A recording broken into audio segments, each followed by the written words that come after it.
Jusqu'à 9h, Good Morning Business.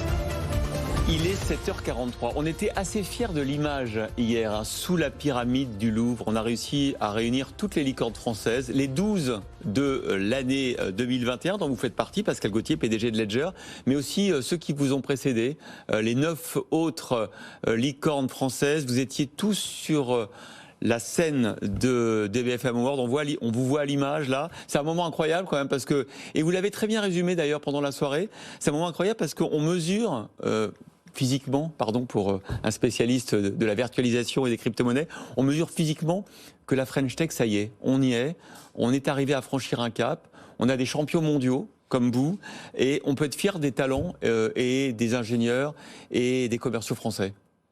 Oui, non, c'est sûr. Et puis, c'était une belle image hier et c'était super à BFM de l'organiser. Vous savez, le business et la technologie, ça se développe par vagues. Donc là, on est clairement en train de passer un cap et de passer un moment. Mais il faut aussi, donc il faut célébrer ces moments-là. C'est important de le faire. Par contre, il faut garder aussi à l'esprit qu'on n'y est pas encore arrivé. La France n'a pas encore réussi à créer une décacorne, c'est-à-dire 10 milliards. 10 milliards, hier soir. Et ça, c'est un objectif pour la France, et au-delà de la décacorne, c'est 100 milliards. Enfin, c'est vraiment aller atteindre des grandes valorisations. Et vous, ça vous fait pas peur, d'ailleurs, vous l'avez dit. Non, ça ne me fait pas peur parce que c'est important en fait de le faire. C'est important pour tout un tas de choses, pour la souveraineté économique, pour la souveraineté technologique, et c'est aussi important pour la promotion des valeurs. Parce qu'à travers le business, il n'y a pas que le fait c'est bien de gagner de l'argent, de payer des salaires, de développer l'économie d'un pays, c'est ce qu'il faut faire. Mais il y a aussi la promotion des valeurs. On voit bien que à travers ces GAFAM, les États-Unis imposent fortement leurs valeurs. C'est pas, d'ailleurs, je ne juge pas des valeurs bonnes ou pas bonnes, c'est simplement un fait. Et donc nous aussi, on doit le faire. Et notamment avec Ledger, ce qu'on essaye de faire, c'est sur la valeur de la liberté, parce que ce qu'on donne aux gens, c'est la liberté de gérer leur propre argent. Alors ça, c'est vraiment intéressant, parce qu'effectivement, quand on parle des crypto-monnaies, on en parle quasiment tous les jours maintenant, mais à la base, il y a ça, il y a l'idée de s'affranchir. C'est un débat économique éternel, de s'affranchir notamment des banques centrales et de pouvoir créer, grâce à la blockchain, des monnaies et un instrument de confiance entre les acteurs de l'économie. Vous, avec Ledger, ce que vous faites, c'est vous permettez à tout le monde de détenir ses propres crypto-monnaies sans passer par un établissement financier ou une banque ou une plateforme de gestion de crypto-monnaies, puisque grâce à une clé qu'on voit à l'image, alors c'est un peu... Pardon, mais au départ, je me dis, mais c'est très archaïque, Ledger. Il faut une sorte de clé USB un peu perfectionnée pour détenir ces crypto-monnaies.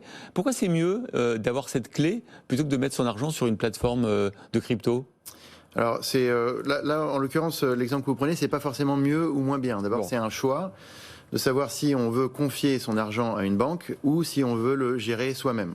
Aujourd'hui, avec les crypto-monnaies, il est désormais possible de gérer soi-même son argent. C'est-à-dire de détenir les cryptos chez soi, et il ne faut pas perdre le code, parce qu'on a vu qu'il y a eu beaucoup d'expériences malheureuses où certains ont perdu leur clé d'accès à leurs cryptos et ont tout perdu. Oui, effectivement. Donc, il faut faire attention à une chose, c'est-à-dire qu'il faut beaucoup s'éduquer parce que il y a des responsabilités qui viennent avec le fait de vouloir garder son argent. Mais ça a toujours existé. Moi, je me rappelle de mon grand-père qui avait de l'argent chez lui parce qu'il était de la génération de la Seconde Guerre mondiale. Donc, il avait tout un système de sécurité qu'il avait organisé chez lui avec des coffres. Bon, voilà.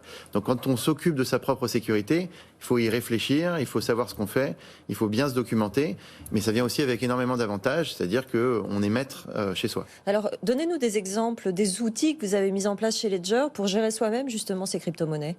En fait, ce que vous voyez à l'écran, ce que vous avez présenté juste avant, donc c'est quelque chose qui ressemble un peu à une clé USB, mais en fait, à l'intérieur, il y a de la technologie qui ressemble à celle de la carte à puce.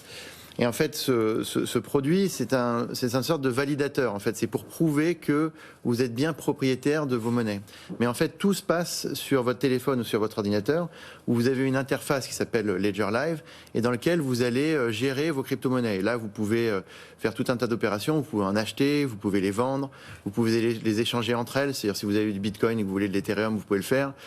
Vous pouvez gagner de l'argent passivement avec certaines techniques, par exemple ce qui s'appelle le staking. Donc je ne vais pas expliquer là en 2 minutes ce que c'est, mais globalement ça vous permet de gagner de l'argent passivement sur votre ledger.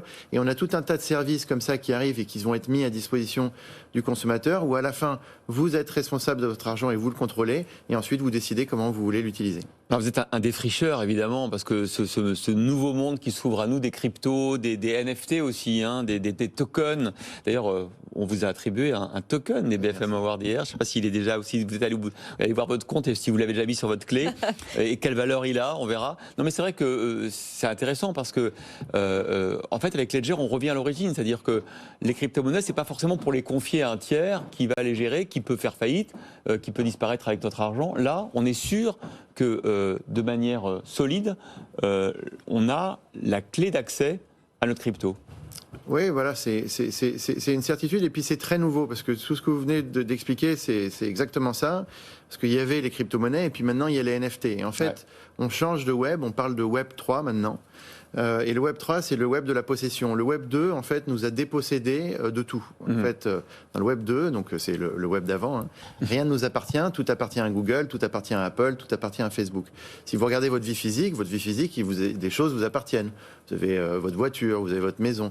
Dans le web, rien ne vous appartient. C'est-à-dire que vous êtes un produit pour Google. Regardez, même la musique, c'est complètement dématérialisé. Oui. On n'a même plus la possession des CD. Oui, exactement. Vous ne possédez plus votre musique. Dans le Web 3, en fait, c'est une réappropriation de votre vie digitale. Ça a commencé avec le Bitcoin. C'est la première fois qu'on pouvait posséder un actif digital. Mais effectivement, maintenant, on voit bien avec les NFT que ça va beaucoup plus loin que même l'argent. C'est tout ce qui peut être représenté par un token digital. Et donc, tout ça, ça pourrait être mis sur votre ledger. Et oui, je vais mettre le token sur mon ledger.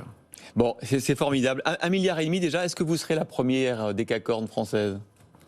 Écoutez, peut-être, pourquoi pas. Enfin, en tout cas, on y travaille.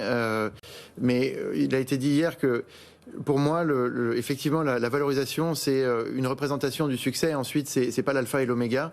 Et surtout, il faut savoir y arriver en prenant le temps. C'est-à-dire qu'il ne faut pas confondre vitesse et précipitation.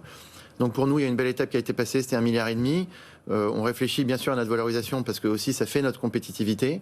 Et on fait attention de ne pas brûler les étapes parce qu'il faut faire attention de ne pas se valoriser trop vite pour ensuite éventuellement être trop valorisé. Donc il y a tout un... Combien de collaborateurs aujourd'hui ? 500 et plus entre 500 et 800 l'année prochaine. Bon, voilà. Ledger et son PDG, Pascal Gauthier, l'un des lauréats des BFM Awards hier avec les 12 autres licornes de l'année 2021.